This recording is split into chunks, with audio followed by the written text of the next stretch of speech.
Welcome to the Inspired Connection. I am so happy that you are here.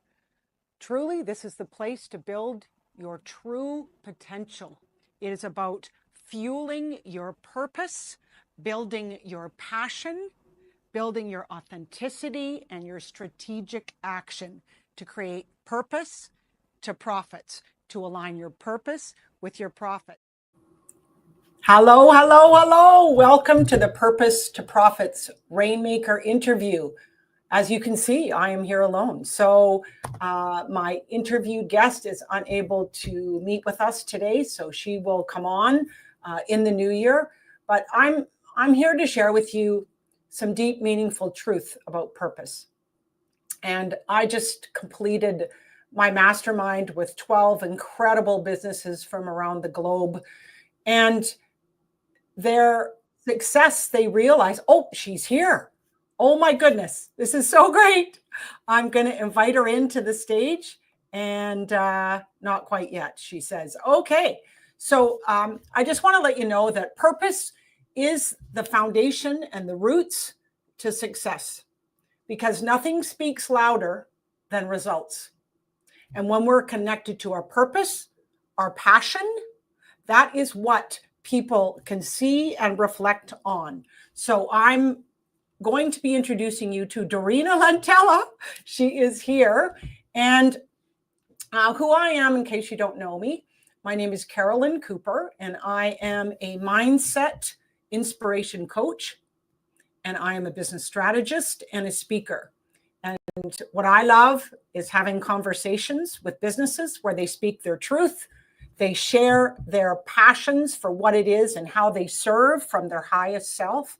And then we get to be inspired by their incredible journeys and stories. These people are trailblazers, and they have turned their purpose and passion into cash flow. So are you ready, Dorina, to come in? You are. Okay, I am going to invite Dorina here and just to have a conversation with you. So thanks for being here. And here she comes. There she is.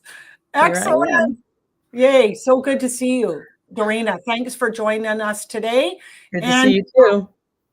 You know, I want to let people know your story is so inspirational to me. And I think you're changing the world and bringing love back to families. So Dorina is about the influential and the impactful journey into how she's mastered purpose-driven prosperity. So Dorina's story is, like, as I said, incredibly inspirational. And she's really taken how to nurture family health and emotional well-being through her Roseto Effect method, which we're going to hear about. Also, she's created these incredible strategies for balancing personal commitments and building a purpose-driven business, which can be, you know, a huge mountain to climb for a lot of entrepreneurs that have family and other expectations. And also, she's going to share with us techniques to inspire connection and create value in a convenience-driven culture. So let me tell you a little bit about Dorina first. Dorina brings over 30 years of experience of nurturing holistic family health and meaningful connections. As the creator of the Roseto Effect method and founder of Back to the Table movement, Dorina draws from her Italian heritage and to inspire families to embrace the transformative power of sharing meals together. Her work highlights the emotional and relational benefits of gathering around the table, helping families build stronger bonds and lasting traditions. I mean, Dorina, honestly, everything that you're about, I just love it. And I think your message is so profound right now in our current culture and the family experience. So how do you balance the demands of being a mother of 6 while building your purpose-driven business? I mean, how do you do that? Well, thank you first off for having me here, and thank you for that introduction. I can just like step off now. You did it for me. Love it. I raised 6 kids and I always knew there was something else I was supposed to be doing. And I think you have to listen to your life. You have to listen to the messages God sends you because I was pushing and pushing and pushing. And when you push, you get resistance. And everything I started, things were moving along a little bit here and I'm impatient but everything happens when it's supposed to.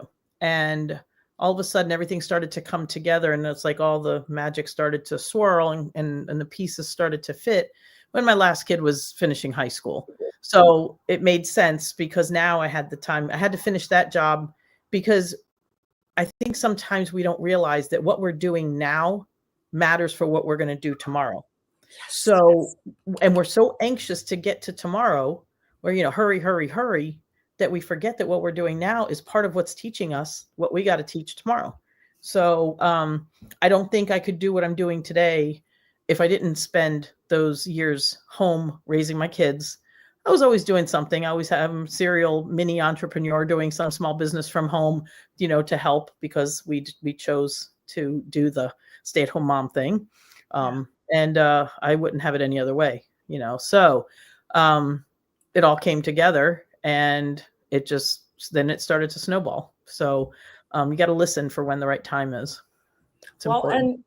And I think it is. And timing is important, but also that listening. It fascinates me. So it's that internal voice of wisdom. You call it God's voice, so do I. And it's also listening, but also taking action, isn't it, Dorina? Yeah. Well, taking action when the time is right. I think sometimes we push so hard to take action before we get the message that it's the right time, that we end up down the wrong path. And then we maybe that's where I see so many people get stuck. They're like, oh, I'm so stuck, or I don't like my job, or this business isn't going anywhere. And I'm like, well, maybe it's not the right thing at the right time. So, you got to pay attention to that stuff. Be open-minded. Really got to be open-minded. I agree. And it may not be the right path. Yeah. And to be open to ask what is the right path. Yeah. Because it's that openness and curiosity that we can really find our purpose. I mean, the reason I'm doing this show more than anything else is to wake people up to the concept of being curious and having a state of wonder about their purpose within their business. Because when we align with that and those core values, I think it's the game changer. I think it's the foundation for success. That's where decisions come easily. So this is so fascinating to me, but how did you choose, this concept of Dorina's Kitchen and bringing people back to the table and this whole purpose and mission to change people globally to realize the value of taking the time to prepare, plan, etc. around that? I mean, what was it that sparked you for this massive? Well, I think that my life was almost groomed for this because the pieces, as I look, hindsight's 2020, we can see everything from the past now, who I am, where I'm from, what my family was like, what my culture is, from, living in Italy as a little kid, going to preschool there, writing an essay when I was 9 years old, that lifestyle, that place was my favorite place in the world. Dream of a perfect place. I wrote a page and a half on when I was 9. And I said, there was nothing in this place I do not like. It's the place, but it was everything that involved. So I'll come back to that. It was talking to a kid when I was in 5th grade or something, saying, what are you? And he didn't know what I said, what are you? And he says, what do you mean? He goes, I said, I'm Italian. What are you? And he's like, he goes, I'm American. I said, well, me too. But I said, we're all somebody else. I said, I'm Italian. What are you? He goes, I don't know. And I remember being a 10-year-old kid wondering, how do you not know who you are? And so see, it's identity, it's culture, it's faith, it's everything that it comes, that is just so crucial to all of our existences. And so and then like I grew up in the restaurant business. I had a college friend ask me to teach a bunch of college girls how to cook because they were all broke, and so I taught them how to make pasta sauces. So I've been teaching people how to cook since I was 19. I raised 6 kids, always had 1 million people around the table. So all these things, they all kind of piggybacked on top of each other. Yes. I had my own restaurant, I did all these things, and all of them brought me joy, but none of them, raising my kids, everything, but all the things that I did, they didn't bring me that 100% I'm all in satisfaction, like that oomph, Yeah. And it was when I started, I was doing some cooking classes back in 2016, 17, whatever. And somebody in one of the classes said to me, you're always talking about Italy. When are you taking us? And that was the inroad, because it wasn't just about the trips to Italy. It was what that opened up for me because of where I go. And all of a sudden I realized, because I took my first group over, and it was a culinary trip, and all of a sudden I realized, I'm like, wow, because I am from Roseto Effect, which is little town in Puglia, little hilltop town, about 1,000 population these days. But the history of the town, that in the 1880s, the first immigrants that came to the United States landed in eastern Pennsylvania working in the slate mines. And they were a little discriminated against, so they went off to the side and they started their own town, and they named it Roseto after the town in Italy.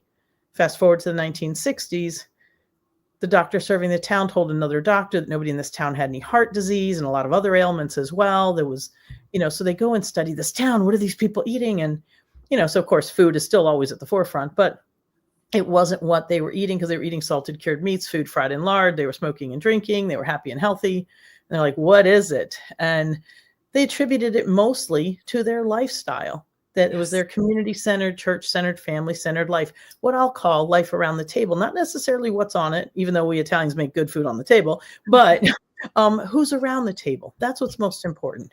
Most people in Italy don't have a living room in the sense that we in the New World do.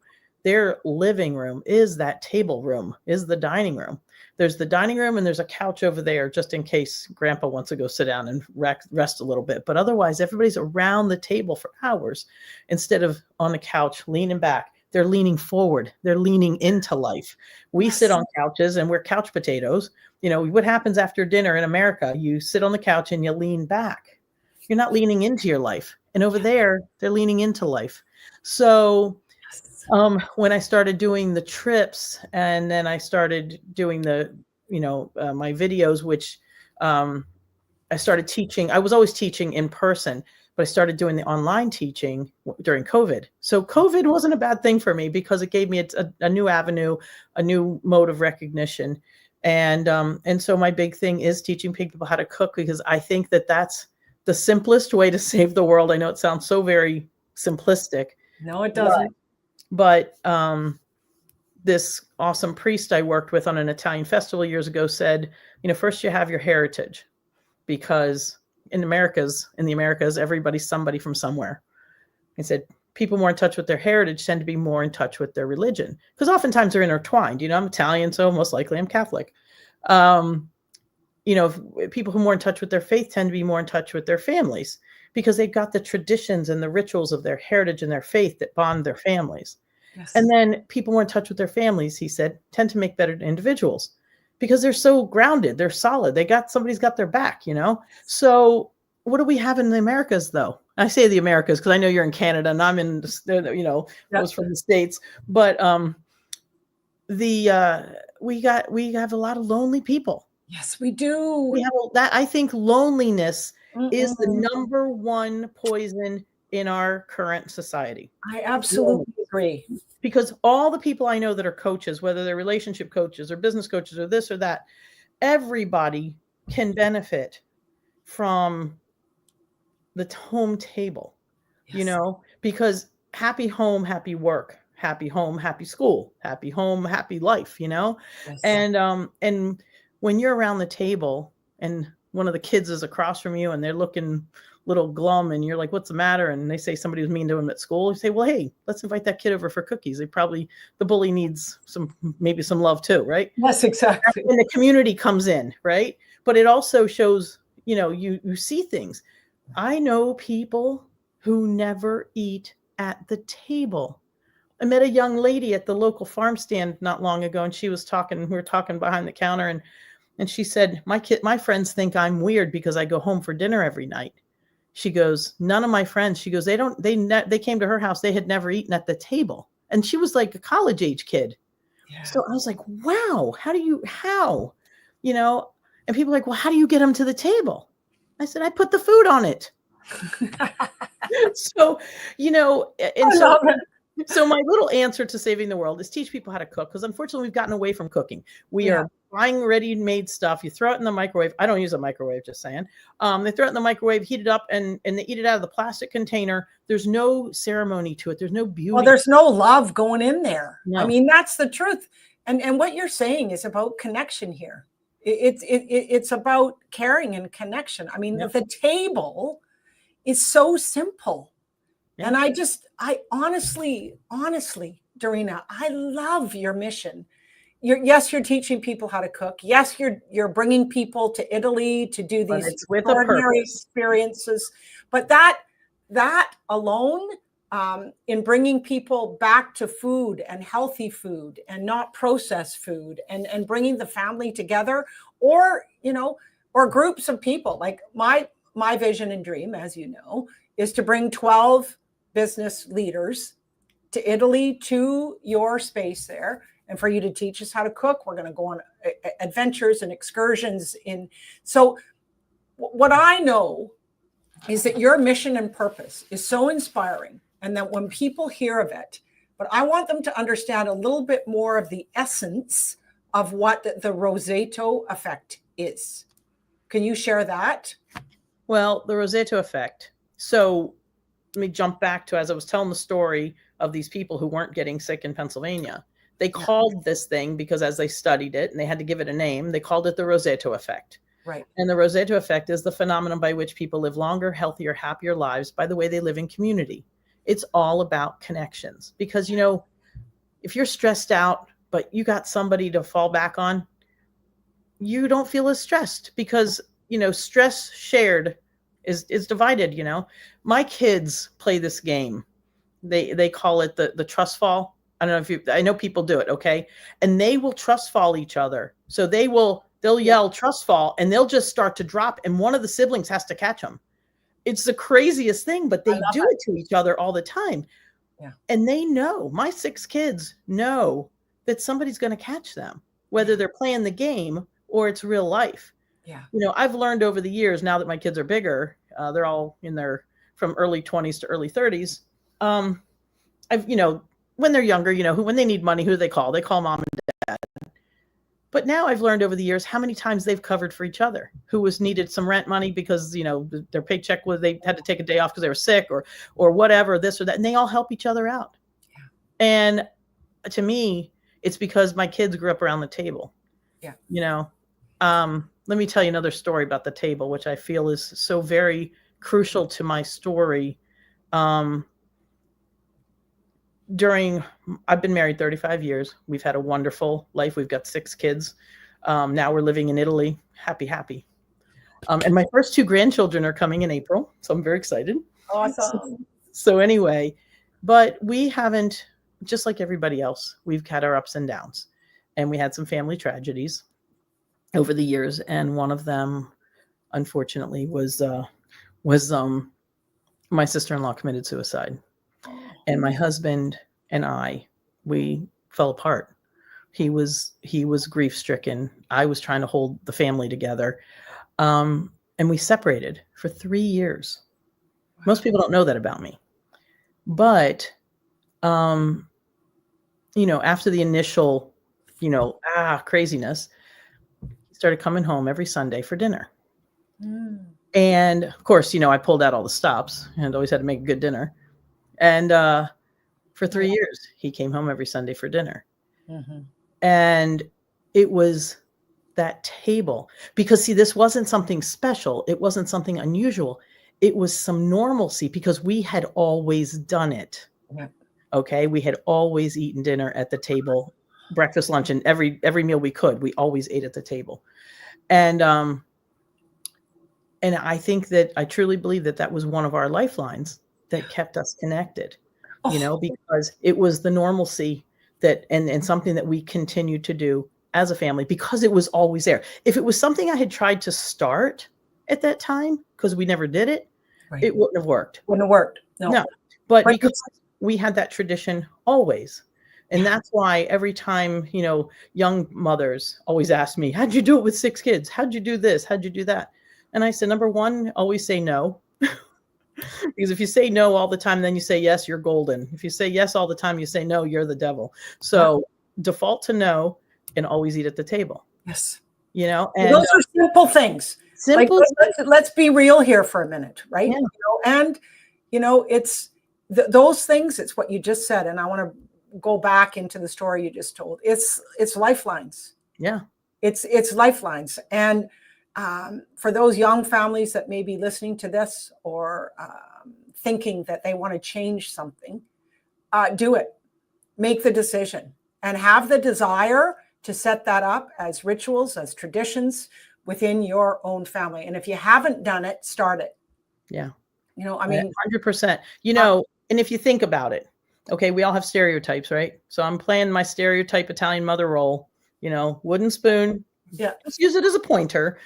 Get to the table, be firm, but do it. Just do it. Because, when people tell me, how did you get your kids to eat this, that, or the other, how did you get your kids to eat, period? People would send their kids to my house. I said, because that's what I put on the table and that's what they had to eat. So they either ate or they didn't, and yes, I always had multiple things and they learned to like things that they didn't like. It. We all don't like things when we're young. Yeah. But the point is that we have to, keep going. We have to keep trying. We have to keep being firm and bring them, make them sit at the table. Even if somebody wasn't hungry, guess what? They still sat at the table. And as the kids got older and, somebody was working or somebody had a practice or somebody had a game or something that kept them out of the house at dinner time, I'd save some food. Nobody ever ate alone because when they got home, there'd be food waiting for them and somebody would sit with them. Yes, see, somebody that's beautiful. Would go sit down with them. So the theme here, honestly, I think it applies to families. I think it applies to connection. I think it applies to love. I think it applies to consistency.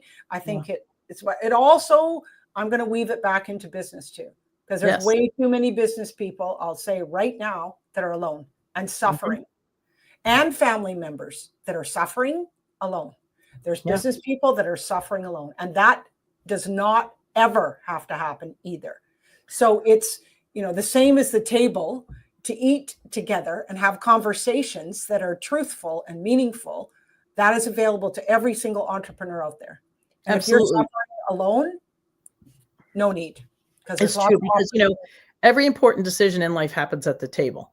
Whether it's at home, whether what school you're going to go to, what job you're going to take, you're sitting at the table. But take that into the business world now. Where's all the big deals made? They're made at the white tablecloth restaurant, or at the diner or whatever, but they're at a table. They always are at a table. Even if you think about it, the conference table, it's still reminiscent of a meal. A meal makes it better. But because when we're nourishing our bodies, then our brains can think. And so conversation flows because you've got food in front of you, and especially when it's good food. Especially when it's good food, which I'm excited about experiencing. So Dorina, thank you. I love your passion for this. I love your purpose, your clarity in understanding the simplicity of creating the success in families, because it is simple. It's a simple message. And I invite people on the links down below to go to your website, to see the incredible food that you teach people to make. And I invite people to connect with you if they have in business a dream or a vision of doing retreats, of doing business excursions, to really connect with the Roseto Effect in Italy with you and have a cooking experience, as well as go and see the many adventures, the castles and the churches. And absolutely. So because we have you can find my cooking show, which is not just a cooking show. It's kind of a cooking and Italian mother telling you how to live your life show. We have our Italy trips, where you don't just come learn how to cook, you learn how to live. And and everybody who comes on these trips tells me that they change their life-changing trips. whether it's the cultural trip or whether it's one of my other workshops that we have, whether it's a business workshop or writing workshop, we still infuse it with all the Italy lifestyle, the village lifestyle, because we need to be that village. It does take a village to survive. And, and then, I'm ready here for, I've had families that I've coached, especially some that have the kids that are older. Now they're trying to start over and do it, as well as in business, because the Roseto Effect method is just about that. It's about learning how to connect. So I'm here in every way, shape, or form that you need me. Beautiful, beautiful, beautiful. And thank you for jumping on today for this interview. And for those of you listening, I really, truly hope that it inspires you to be curious about your own purpose, your own passion within your business, because it is, the foundation has been laid for you with your whole life experience. So it's just a matter of opening your mind and being curious. So thank you for joining us. And I welcome you to join me on January 6th, 7th, and 8th for my 3-day challenge. And we'll take a deep dive into exploring purpose, passion, and for you to become the purpose-driven, profitable rainmaker that you are. So thank you, Dorina, and we'll see you again in the new year. Thank you. Take care, everybody. Ciao, ciao.